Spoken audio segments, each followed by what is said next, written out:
And now we go. That's right. It was purely a power move. We could have gone right at 4. There were no technical issues. We just like to keep you on your toes. No, we apologize sincerely for the wait, but let's get into it. I'm Michael Swaim, and this is your Thursday edition of News, Games, and More. I am here with David Griffin, a probably pixelated looking Benjamin Watts. We'll see how the internet gods treat us. And of course, Ryan McCaffrey. It feels good. Thursday crew. Regular Thursday crew. Welcome back, David. Good to have you back on Thursday. Forgive me, steamrolling. Generally we talk about what we've been playing and whatnot, but we started late and there's a ton of news to get through today. So let's just get rolling. Our top story, our headline. I don't need to pronounce it. Top story. Our top story today, Hitman developer IO Interactive announcing a game codenamed Project 00 and then the number 7. Obviously, we can only speculate. No, a James Bond game. They call it a, quote, wholly original Bond story in which players will step into the shoes of the world's favorite secret agent to earn their 00 status in the very first Bond origin story. First things first, I think, as we pointed out in the article, I don't know how you call that necessarily. Casino Royale, I thought, was a Bond origin story. And there are also novels about young James Bond. But let's give it to him. It's still very, very exciting. Let's go to Benjamin Watts first in case we lose him. What do you think about this pairing of IO Interactive, best known for the Hitman games, and James Bond? It makes a lot of sense, of course. It's basically, it feels like it's really like Hitman, but on the, we're playing more neutral good, right? So that's kind of where James Bond sits. I love the fact that it's an origin story, especially for a player. We're going to earn that 00 status. That's very cool. I'm interested to see how they kind of model this character. With given that free reign, we'll hope, hopefully they have a bit of free reign. Maybe they can get a little bit of creative on their interpretation. I think overall, this makes total sense. I'm really excited to get my hands on it whenever it comes. Right. Hitman, of course, already like a stealth espionage type game. IO's going to be making it with their own engine, the Glacier engine. So you can imagine that it's taking all their focus and it's their big flagship product for the time being. I think everyone's sort of on the same page from like the feedback I've seen online. IO CEO Hakan Abrakin said, "It's true that once in a while the stars do align in our industry. Creating an original Bond game is a monumental undertaking, and I truly believe that IO Interactive, working closely with our creative partners, can deliver something extremely special." And I think everyone's pretty generally just excited about this. Of course, Hitman 3 also coming down the pike. What do you think, Ryan? Well, what I like about this is that they're an independent studio now. They were sort of spun out of, they mutually agreed to spin out of Square Enix, who'd owned them for a while, Eidos and Square Enix, which were ultimately folded into one company. But what's cool about them being on their own is they are developing and publishing this. Obviously, they have the rights from MGM. That's the license holder. But for me, without an Activision or an EA or a Ubisoft or a 2K involved, it's fewer cooks in the kitchen. And ultimately, I'm hoping this is going to result in more creative freedom and not something, I won't name any names, but some of the publishers I did just name, a Bond game from them, I would expect it to be kind of a focus tested, watered down, not very creatively risky game, which we have seen plenty of those kinds of Bond games from those major publishers in the past. Like mostly if you go back to a lot of the PS2 original Xbox era, those were common, those post GoldenEye years. But so with IO running the show on this, as long as MGM stays out of their way, this could be a really unique and creatively bold take on Bond, which I would love to see. Yeah, this story sparked, I've heard some love amongst the staff for the GameCube one, From Russia with Love, which I never played. But there's, of course, always, whenever Bond comes up, a lot of GoldenEye nostalgia and love thrown around. Paradoxal Dream says, if they bring back local multiplayer, I'm in. I kind of agree with that, but I don't know if... See, I'm too simple-minded to muscle my way through the Hitman games because they require too much like elegance and planning. Is there a multiplayer component to Hitman? I don't even know. There is not. There is not. Okay. Yeah. Well, so there's like this sort of It's like an asynchronous thing. There's not a head-to-head direct adversarial multiplayer. Right. So I don't know that we can expect IO Interactive to really go the GoldenEye route. I think it will probably be more akin to the stuff they've already made. But of course, that's pure speculation. David Griffin, feel free to speak to the gaming news. But I also wondered, what's the status of James Bond on the entertainment side? Do we know anything? Well, What's the current? Like, always good to check in on Bond as an IP. yeah, I mean, like everything else, they keep, pushing it, Mhm. further away. So it's hard to say. I mean, now with Wonder Woman, being such a big blockbuster, doing a simultaneous theater and streaming release, maybe James Bond will follow suit. I don't know if that's going to happen. I want to see it. So this news is very exciting because I love James Bond. I have never read the Ian Fleming novels, but I've seen I think I've seen almost pretty much all the films. And I'm curious, like everybody was talking about before, is like what iteration of Bond are they going to follow? I mean, there's been so many. Are they going to stick to Fleming's books? Are they going to stick to the actors who have played him? You think of Sean Connery, a little bit more playful. You think of Daniel Craig, a little more serious, brooding. We don't know unless you've of course read the books. We don't know much about him as a kid. We got a little bit of a hint in Skyfall when they went to childhood home. They hinted at what it took for Daniel Craig to become James Bond. But I mean, I know some people push back against knowing too much. It's like we'd like him being a mystery. We don't want to know. It's like the Joker. We don't really want to know where he came from and who he is. It makes him a little less interesting. But if done right, if done in an impactful way, interesting way, I'm down to find out. I'm excited. But again, if they are going to honor the whole GoldenEye tradition, can they make a dynamic multiplayer as well? They don't have to. I mean, they could just, stick to the single player story. But I think because when you think of James Bond, you think of GoldenEye. I want to know if they can make a kick-ass GoldenEye style multiplayer system. Yeah, I wonder if there's a universe where the Bond ends up being like how a lot of developers handle Batman, where it's just their Batman. It could just be like a generic looking British guy. Otherwise, you got to either pick Daniel Craig or go further back and like settle on a Bond that you're portraying, which is a really interesting and pay thought. somebody, which I doubt they're going to be too keen on doing. Yeah, true. So we might just get a game Bond, but Troy Baker, just hire Troy. Well, Baker. I mean, we might get he's in every game, please. I mean, here's our chance to get the Idris Elba Bond. Like, let's get Idris involved. Oh, just make him into Bond through the game. Some of the rumored Bonds. That's right. I would say I think there's quite a good chance that we may get to create our own Bond and whatever likeness we'd like. I mean, especially from their thing, they're like the creative in their creativity, exploring creativity in the iconic James Bond universe. I mean, that doesn't sound specifically it has to be James Bond. It could be any kind of 00 agent, I think.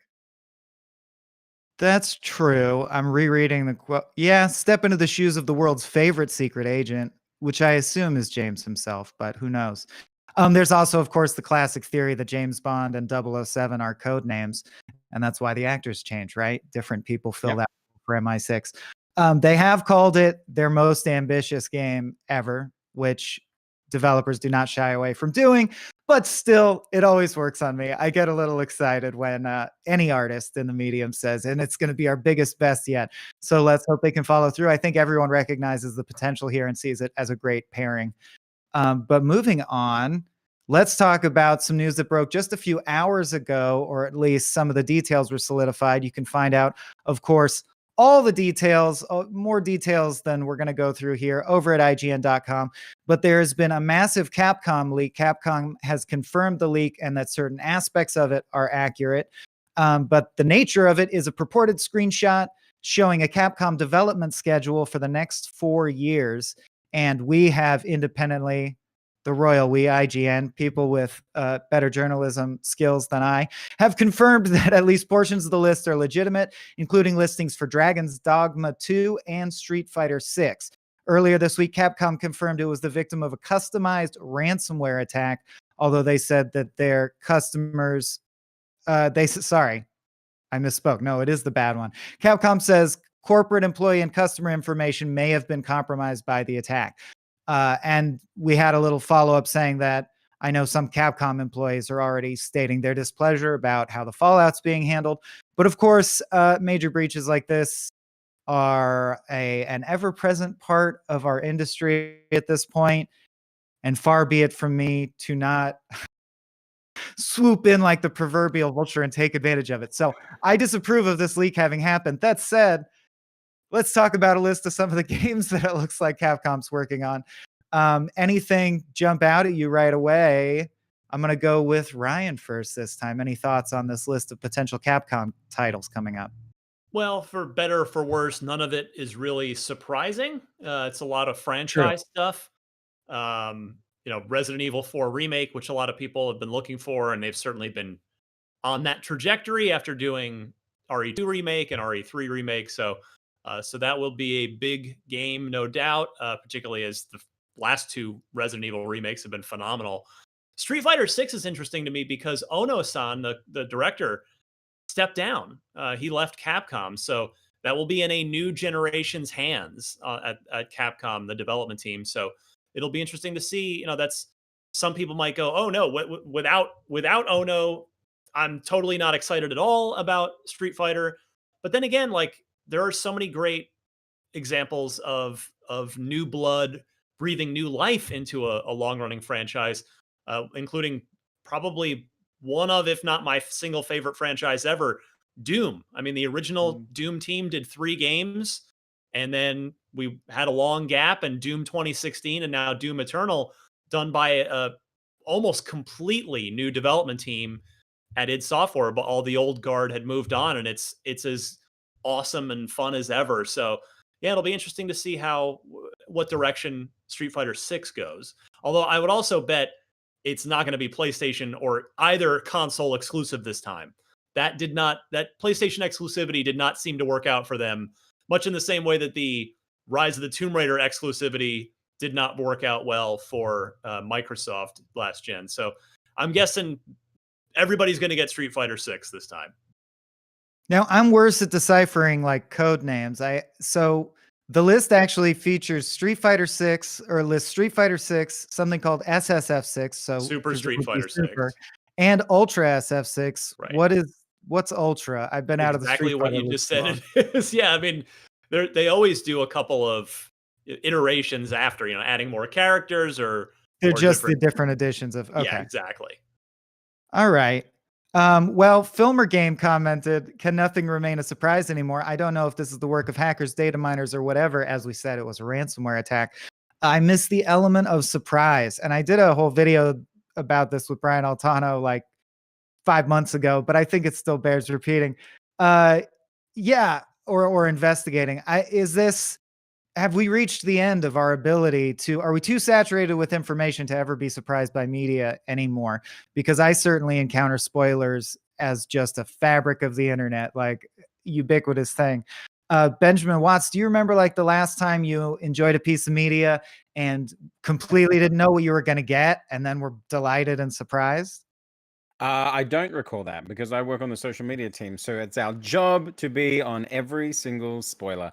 And that's really difficult. I mean, it happens with every single franchise we get, whether it be game or anything. We know if we're not going to play it within the first week, don't even bother trying to avoid any spoilers, because that's just the nature of the beast. I think it's obviously these leaks are really. I'm not surprised by any of the leaks. They seem pretty obvious. I would have loved to have seen something in there that would have kind of surprised me. But it just seems just kind of fair, I guess, for all of those games. It's like, oh, Street Fighter 6 it came out. Yeah, that makes sense. Okay, so 6. And then they're going to do a Super Street Fighter. And so I don't wish to have seen these leaks, but if now having seen them, I would have liked something to really kind of surprise me at least. Right. David Griffin, anything jump out at you from the list? / how much does it suck to be on the entertainment side? Because do you just get spoiled for all the best shows and movies instantly? Because I feel like I'm at least shielded somewhat from that side.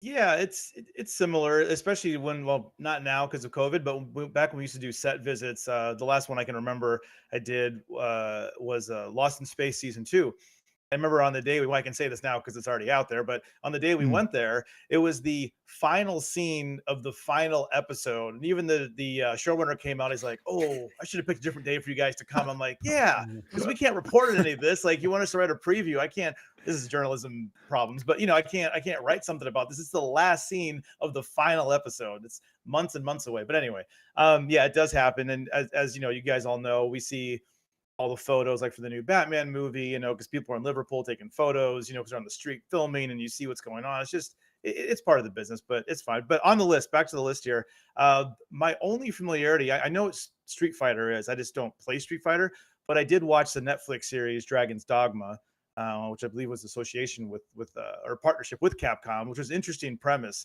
about like stealing the heart of the dragon, hunt down the dragon. It's really cool premise. But I've never played the game. But I know it's got a big fan base, so I'd be curious to learn more about the game and maybe give it a shot if there's going to be a second one, because I actually enjoyed the Netflix series. Yeah, a lot of people excited about that. Shout out producer Red. But saw a lot of commenters very excited for Dragon's Dogma 2. I also want to point out, I just always still get excited. Rockman, Mega Man in North America is on there. It's called Rockman Match, so it might be some kind of puzzly, mobily thing, which would be more disappointing. But I really enjoyed Mega Man 11, so I'm hoping there's like a full Mega Man installment coming. By the way, secrecy is not entirely dead. We all were just completely blown away by Microsoft buying Bethesda. That came out of nowhere, and it was amazing. So that's true. There are secrets that still can be kept in this industry.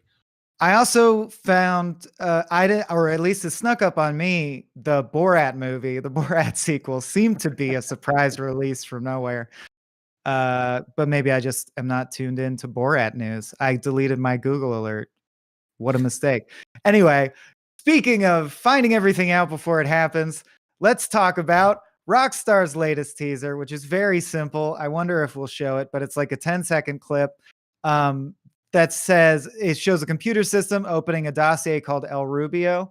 And I know from high school Spanish that means the blonde. That's all I got. That's all I can contribute.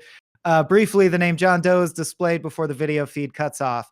So a lot of people are, of course, taking this to mean more GTA Online content, but it's a little bit more fanfare than they usually do for their latest GTAO releases. So we're hoping it might be something big. And as you'd expect, the other half of the reaction is, that's enough GTAO. Where's GTA 6? So that said, that caveat in mind, let's go around the horn the other way. David Griffin, any thoughts on Grand Theft Auto and its future? Are you a GTA guy? I am a GTA guy. I've never delved into the GTA Online part, but I love the franchise. Rockstar is a company that has all my money. Xbox 360, buy it. Xbox One, buy it. PC, buy it. Red Dead Redemption 2, PlayStation, PS4, buy it. PC, buy it. I just keep giving them money for just no reason, just because I want the best graphics, that I can possibly have when I play their games. No, I really enjoy their experiences. Online looks so massive and huge, and people invest a lot of time and money into it that I'd love to know why, what gets people excited about it. But it's just something I've never ventured into. I stick to the story. I play some of the side missions. I drive around. I have a good time, and then I just move on to the next. I have the same thing. I definitely taper off. Like, I know people who are still playing Red Dead 2 very regularly and just like living out their life on the range. And after I complete the story, I kind of taper off quickly. How about you, Ryan? GTA experience? GTA is one of my favorite franchises, period. I think Grand Theft Auto 5, I've said this on a lot of our shows, I think it's probably one of the 10 greatest video games ever, period. Like, I think probably, GTA 5 is, and I think very highly of the whole series, but I think 5 is just amazing. But I haven't played GTA Online since it launched. And of course, it was really rough when it launched. So, because it's the nature of our jobs is, and I'm not complaining at all, believe me, but, we're always kind of moving on to the next thing and covering the next thing. So I've actually really been tempted over the last, really, since COVID started, since the quarantine started, I really want to go back to GTA, both the single player game of GTA 5 and dive back into GTA Online. I haven't done it yet. And then now with the next gen ports announced, where they're going to be doing some enhancements for Series X and PS5. Well, now I'm kind of thinking, well, maybe I'll just wait another, 9-10 months, whatever it's going to be, until that's out to get a really tuned up version for the new consoles. But yeah, on GTA Online, I did play for a preview. I played one of the when they did the online heists, and it was one of the most fun multiplayer gaming experiences. It was such a blast. So yeah, if you're like me and haven't played GTA Online since launch, I have a feeling that when we dive back in, it's just going to feel like a completely new, fleshed out thing, because they just add content all the time to that. Yeah, the heists really are super fun, and there is a lot of speculation that it will be that you could bet that it'll be some kind of massive heist. How about you, Benjamin? Is that enough to get you back in the GTA 5 universe for one more ride? Well, yeah, no, I was very much in the same boat as Ryan. I fell off pretty quickly on the online portion at launch, just because there's so much other stuff to play. So it wasn't really something that held my attention. But I love hearing that they do keep feeding this beast that is GTA. And I mean, there wasn't really much to the teaser to get me pumped. Especially, it is a teaser. It really feels like it is for those who are already in that world and kind of absorbing all that content. However, whenever something new, like a new addition to any kind of online service comes out, it seems to always be a good jumping in point. So when Epic had GTA for free a few months ago, when they had that as one of their free games, I got that, and I thought that might be a good excuse to kind of jump back into that online world. And hey, maybe once this comes out, that'll be my point. The icing on the crime cake, absolutely.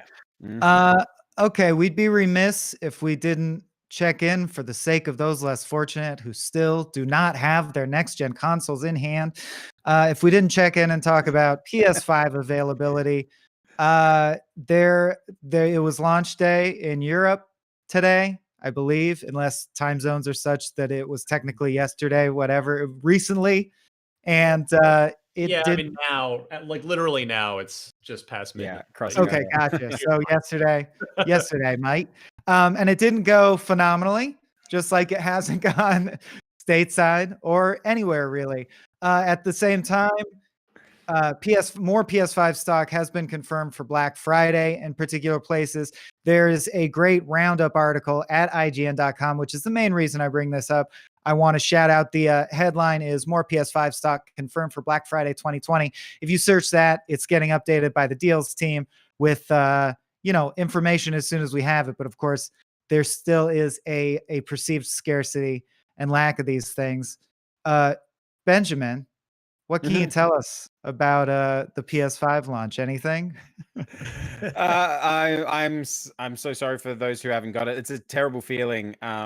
Thinking like this is something that I really want and I want to play and I want to be involved in those conversations and just not having access. So to all those players that still get like I have hope for you, and you will get one. You will get one, and all we need to know is how much stock is coming, and knowing that Black Friday is just an insane time anyway. So it's not really optimistic. It really requires that kind of killer instinct to kind of get those deals and get that stock.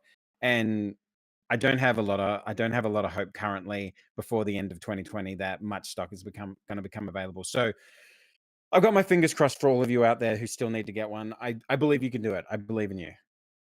Yeah, that is. I mean, what can we say other than wish you well? But specifically Walmart and Best Buy say they'll have stock on Black Friday. Again, check out IGN.com for up-to-date information on that. David Griffin, I didn't even ask, do you have your next gen consoles? You haven't been with us for 2 weeks. It's all my fault. Ryan was very kind a few months back, and I think he had an extra pre-order. He's like, David, would you like it? And of course I was getting ready for my wedding. I had a lot on my mind. I said, I can't think about next gen consoles right now. I'll pass. And now that I passed, now that I'm back, I tried to get one today. Walmart said that they would have it available at 3 p.m. Eastern, so 12 p.m. Pacific time. I was clicking refresh. I got to the payment page. I was entering my credit card information and everything, put buy, and they said, sorry, we're sold out, while I'm in the checkout area. I was like, really? So it's my fault. I had a chance and I didn't snag one, but no, I want to play it. I have a TV now that's got the HDMI 2.1, so I can do the variable refresh rate and all that with the, the HDR and everything. So I have the TV, I have the system. It's just over here ready to go, and I just have nothing to play. It's not true. I'm playing Assassin's Creed Valhalla on PC, but There you go. I would love to play the Miles Morales on PS5. So, I'll wait. I'm going to wait, but I do want a PS5, and it's all my fault that I don't have one. It feels like these stories, the circuitous stories about refreshing and making it to the cart is going to be like when we're all 80, that's our nom. So we'll be telling our great, like, you don't understand. Don't say It that. was in the cart. It was in my hands. Ryan, is this like the rockiest console launch ever? I don't. It's the weirdest one just because there's so little. It's almost all online, so you've got the bots to factor in, and so it's weird. It's a weird one, but we've certainly seen this. The 360 was impossible to get for a while. The PS2, I think, was a real bumpy one back in the day because it was in super high demand. So the circumstances are always evolving, and I just wish the best of luck to everybody that's trying to get one, because like I went through the same thing. I was able to get my pre-order through Walmart, who had you mentioned had the stock today, and it was the same thing where I made it to the checkout screen and hit like submit order, and it would just kind of the cursor would spin, and then it would just it wouldn't go through, and I probably clicked it for seriously like 15-20 minutes straight. It's like I'm just going to keep clicking this until it either tells me to go away or confirms an order, and eventually it went through. So that's, I guess, my only advice is don't give up until it's like abundantly clear, like with David's situation where it just said the stock's gone, because it's the systems get so overloaded and so hammered. Just keep hammering on it, and you might, after 10, 15, 20 minutes, get lucky enough where your order does go through. And I would only add, try and resist the urge to buy from a scalper if you possibly can, even if you can afford it, because fuck those guys. Interesting comment on that article from Hero K3. Was thinking about getting a PS5 or Xbox Series X. Which one is better though? So if you know the answer, that's Hero K3. You can find them over at IGN.com. Moving on. We dropped some really cool Cyberpunk 2077 content today, so I wanted to put a spotlight up around that. We of course had a number of trailers drop today, but also our own Tom Marks has spent the last 2 days in a bunker just playing Cyberpunk 2077. So he got 16 hours, 2 work days of Cyberpunk under his belt, and you can find the final preview over at IGN.com. But Ryan, I know you did the initial preview for Cyberpunk 2077 for us, and you also were sort of the sounding board for Tom's piece. So I just wanted to check in and get your reaction on also like the World Explainer gameplay trailer we saw today. What are your current thoughts on Cyberpunk, or did your chat with Tom bring anything new to light? Yeah, I want to add that we got 12 minutes of new footage from CD Projekt Red like yesterday, not in time to actually edit into a nice, cool, awesome video preview in time for his piece to go up this morning. But we got it cut today. Thank you, Pat Coughlin, one of our senior video editors. So that's up now. So if you want to watch it instead of read it, you can either do that on IGN.com, or you can go to our YouTube channel at, of course, youtube.com/IGN. There is a lovely video version of it. But the written article that Tom wrote is much longer and in more detail. And yeah, I mean, my sense of it, because I played 4 hours from the start, from the character creator and just jumping in.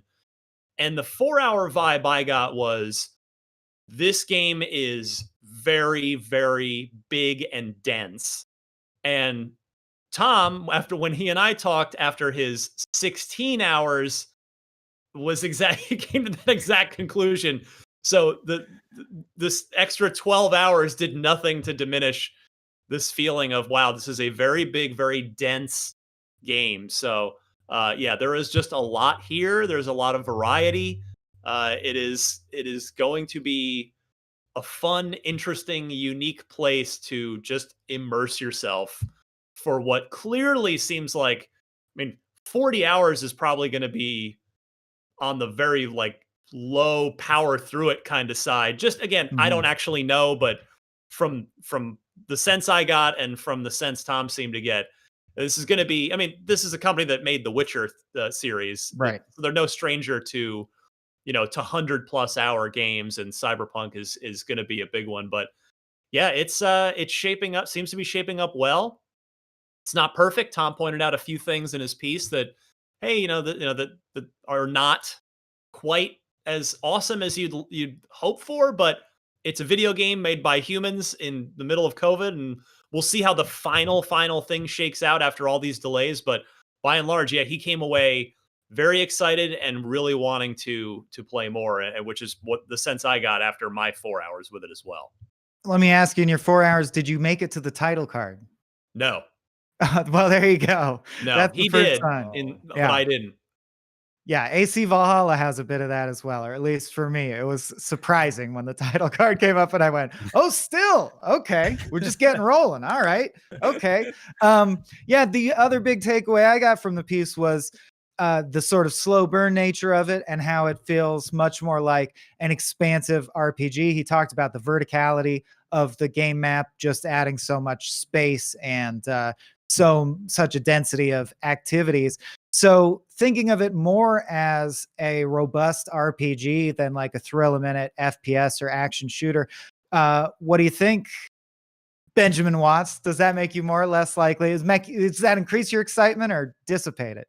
No, it definitely increases it, knowing kind of the expanse. I think that was one of my questions a few days ago. I was asked the same question, and my thing was like, yeah, how expansive is this? Like, when we see all these big buildings, what kind of exploration are they? Just kind of that normal open world thing where it's just, we're looking at it looks impressive, and unless there's a mission in there, I can't go in. So that might still be the case, but to know that there are large areas and there is some verticality, that gets me really excited. Especially, and the stuff that dropped today, I thought was also really interesting because we've had all this kind of abundance of trailer drops and we've had these Night City wires. It's kind of surprised us twice this week. It hasn't really been kind of filling up my excitement cup any more than it already is. It's not really like overflowing. It's just kind of steady. But when I see Keanu doing his behind the scenes thing, and he clearly is having such a great time playing the character of Johnny Silverhand, that kind of gets me really pumped to see his character, his take, because I am a big fan of his, and I mean, who isn't? So those kind of little bits, for some reason, instead of just seeing the gameplay, which I feel like we've seen a lot of, those little tidbits seem to kind of push my excitement meter a little bit higher.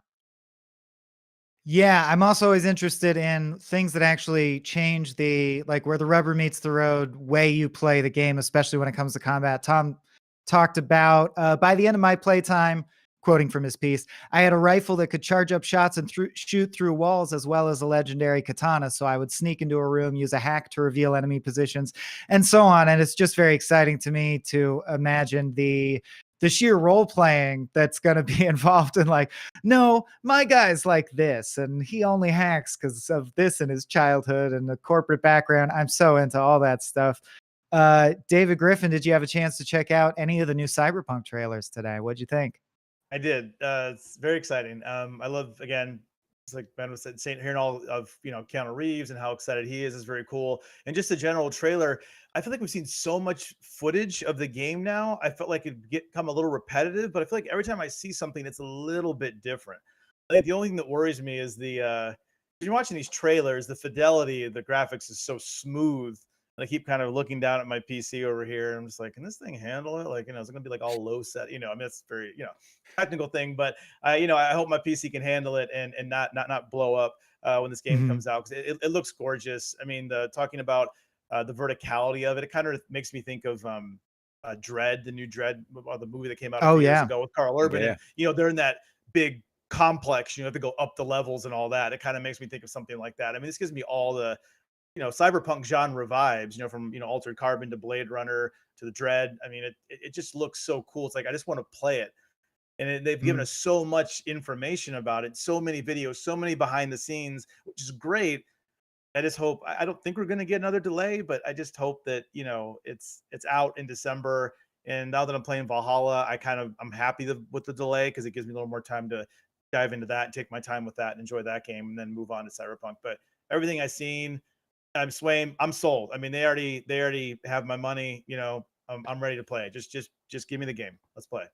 Yeah, it will be a perfect game. It will fix everything wrong with my life, and no one can convince me otherwise. Masterpiece. Do a real quick lawsuit roundup. There were two major lawsuits that news came out of today. Nintendo of America first has filed a lawsuit against Amazon seller Le Huang Min. I apologize if I butchered the pronunciation, for circumventing Nintendo's copyright protections, essentially selling jailbroken Switches. And we covered this under the headline, Nintendo continues to see hacking, something like this, as a major issue, as a major problem. The company's asking for $2,500 in damages for each infringement. And the guy selling the jailbroken Switches, there's been counter lawsuits and things like that. And I don't know if anyone wants to speak to that. I added it at the last second, and I realize I'm now probably putting everyone on the spot with trying to decipher a legal decision. But does anyone want to speak up? If not, I'll move on to the other lawsuit. Okay, great. I backloaded this episode with stuff that I was like, this is news. There's not much to talk about, but the people will probably want to know because it happened today.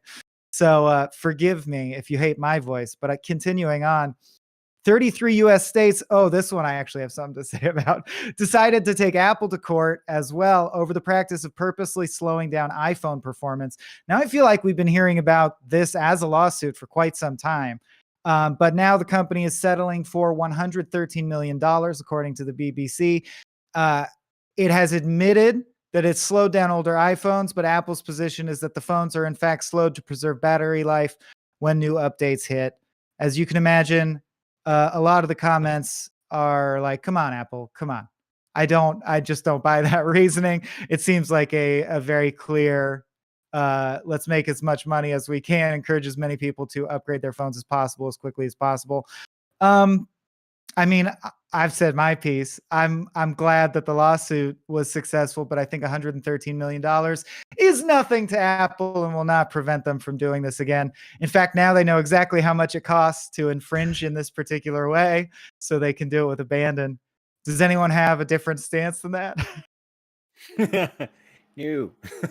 All right. WWSB, what would Steve do? Would Steve Jobs probably, he would, I'm not sure. You know, you hear a lot of stories about how Steve Jobs was.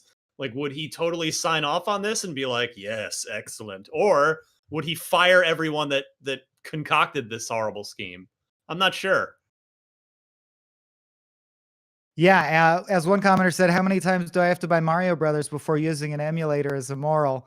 I don't know that I fully agree with that sentiment, but I totally get where it comes from. You know, Nintendo does seem to have the special ability to get me to rebuy their games an infinite number of times.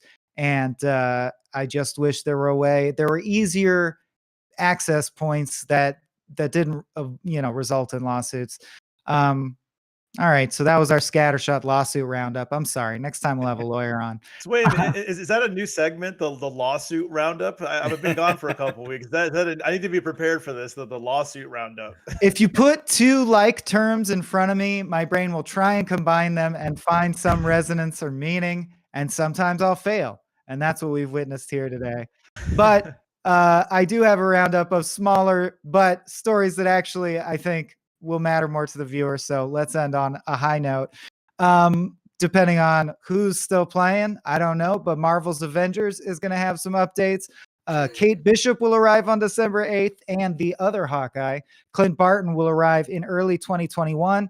The Kate Bishop character will come as part of the new campaign, Operation Taking Aim, and all of the new content will be added for free. So I think I have a pretty standard Marvel's Avengers experience, which is I tried it for a while, played it for a bit, started to feel repetitive, fell off. But I will say the one thing that could get me back into it is new characters with new move sets. I always played Hawkeye in the original Avengers, like arcade brawler. So I do have a soft spot in my heart. Any of you three think you'll pick up Avengers again anytime soon? Red, get that cricket sound ready. We'll play that now. All right. Yeah, no, I was definitely very vocal after it. I was like, I was very excited for the game, and I do not find it fun. So I wish I was excited, but to me, the game isn't fun, so I'm not interested. Sure. All right. Well, I am very interested in our next story, Cowboy Bebop. So if you're keeping track at home, Netflix's live action adaptation of Cowboy Bebop has expanded its cast with 6 new actors. They are Jeff Stoltz, Tamara Tooney, Mason Alexander Park, Rachel House, Anne Truong, and Hua Xuande. And they've all joined the series, which has been greenlit for a 10-episode first season. I'm personally very excited about that. And last but not least, I just crammed in a bunch of stuff I wanted people to know. And it's from love. It's out of love. So I want people to know, last but not least, most importantly, HBO Max are talking about potentially reviving the Venture Brothers. They've had a recent track record of reviving some cartoons. They've said explicitly that nothing is in the works, but they're talking about it. Am I the only like major Venture Brothers fan? I feel like there's got to be someone else who loves Venture Brothers on here. I never. Oh my gosh, 2 cricket sounds in one episode. You are all fools. The Venture Brothers is amazing. I carried the last 4 minutes of this show, but still, All hail Sway. I love talking with you guys. Thank you so much for your time. That's all we have on the docket. So that's all for today's News, Games, and More. Thank you, Benjamin. Thank you, David. Thank you, Ryan. I've been Michael, and we will be back tomorrow at the same time. Till then, stick around for another 10 minutes. And in the same spot, you can see today's episode of Up at Noon, the headline of which is, "We made Shrek in Demon's Souls." Sounds very promising to me. So stick around. Up at Noon coming up next. We'll see you later.